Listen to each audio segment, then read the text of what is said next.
सत श्री अकाल डैडी। सखवीर सिंह सोही दी अख बाज वर्गी ते मीत टल्ले वाले साध वर्गी। मन्निया तू मेरा जवाई आ, पर ਇਹਦਾ मतलब ਇਹ ਨਹੀਂ ਜਿਹੜੇ ਵੇਲੇ ਮਰਜ਼ੀ ਘੰਟੀਆਂ ਖੜਕਾ ਕੇ ਅੰਦਰ ਆ ਜਾਵੇਂ। ਤੈਨੂੰ ਸਵੇਰੇ ਚਾਬੀ ਦਿੱਤੀ ਸੀ ਮੁੱਕ ਗਈ। ਚਾਬੀ ਨਾਲ ਹੀ ਦਰਵਾਜ਼ਾ ਖੋਲ ਸਕਦਾ ਸੀ।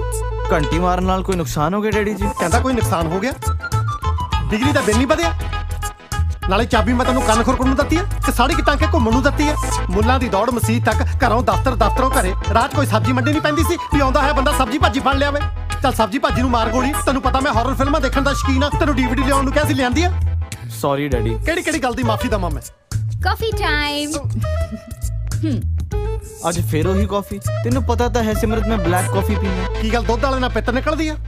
ਜਾਂ ਅੱਜ ਕੱਲ ਤੇਰੇ ਤੇ ਸਾੜ ਸਤੀ ਚੱਲਦੀ ਆ ਵੀ ਤੈਨੂੰ ਹਰੇਕ ਚੀਜ਼ ਕਾਲੀ ਚਾਹੀਦੀ ਆ। ਕਾਲੀ ਪੈਂਟ, ਕਾਲੀ ਕਾਫੀ, ਕਾਲੀ ਸੋਚ, ਕਾਲੀ ਦਾੜੀ। ਡੈਡੀ ਜੀ ਤੁਸੀਂ ਅਰਜੁਨ ਨਾਲ ਕਿੰਨਾ ਮਜ਼ਾਕ ਕਰਦੇ ਹੋ? ਬੇਟੇ ਮੇਰੇ ਕੋਈ ਸਾਲੀ ਨਹੀਂ ਨਾ, ਇਸ ਕਰਕੇ ਮੈਂ ਅਰਜੁਨ ਨਾਲ ਮਜ਼ਾਕ ਕਰਦਾ। ਅਰਜੁਨ ਮੈਂ ਡੈਡੀ ਲਈ ਕਾਫੀ ਬਣਾਈ ਸੀ 2 ਮਿੰਟ ਪਹਿਲਾਂ, ਫਿਰ ਤੁਹਾਡੇ ਲਈ ਵੀ ਬਣਾ ਲਈ। ਪਲੀਜ਼ ਪੀ ਲੋ ਨਾ, ਨਹੀਂ ਤੇ ਢੋਲ ਨਹੀਂ ਪਵੇਗੀ। ਪੀਲਾ ਦਾਨ ਦੀ ਗਊ ਦੇ ਦੰਦ ਨਹੀਂ ਵੇਖੀ ਦੇ।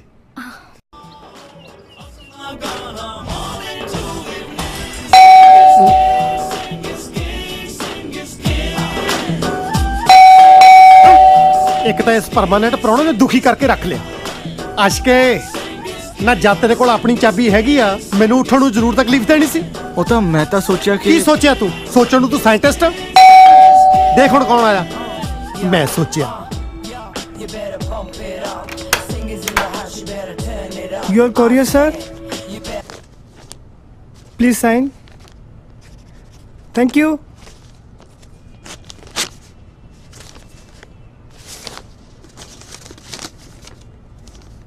ਆਪਣਾ ਸਾਂਝਾ ਈਮੇਲ ਆਈਡੀ ਚੈੱਕ ਕਰੋ ਅਰਜੈਂਟ।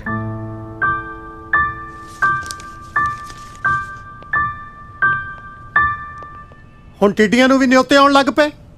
ਕਿੱਥੋਂ ਆਇਆ ਕੋਰੀਅਰ? ਉਹ ਇਹ ਤਾਂ ਮੇਰਾ ਆਫੀਸ਼ੀਅਲ ਹੈ। ਅਫੀਸ਼ੀਅਲ ਨੂੰ ਬਾਬਾ ਨੇ ਵਾਈਟ ਹਾਊਸ ਬੁਲਾਇਆ। ਮੈਂ ਜਾਵਾਂ? White house? ਮੇਰਾ ਮਤਲਬ ਮੈਂ ਚੱਲਾਂ। ਚੱਲਣ ਨੂੰ ਤੂੰ ਨਾਰ ਆ ਹੈ। ਇਹ ਆਪਣੇ ਬੈਡਰੂਮ 'ਚ ਜਾਣ ਦੀ ਬਜਾਏ ਅੱਜ ਭਮੱਤਰ ਕੇ ਮੇਰੇ ਬੈਡਰੂਮ 'ਚ ਕਿਉਂ ਜਾ ਰਿਹਾ? ਇਹਦਾ ਮਤਲਬ ਜ਼ਰੂਰ ਆ ਕੁਛ ਕੋਰੀਅਰ।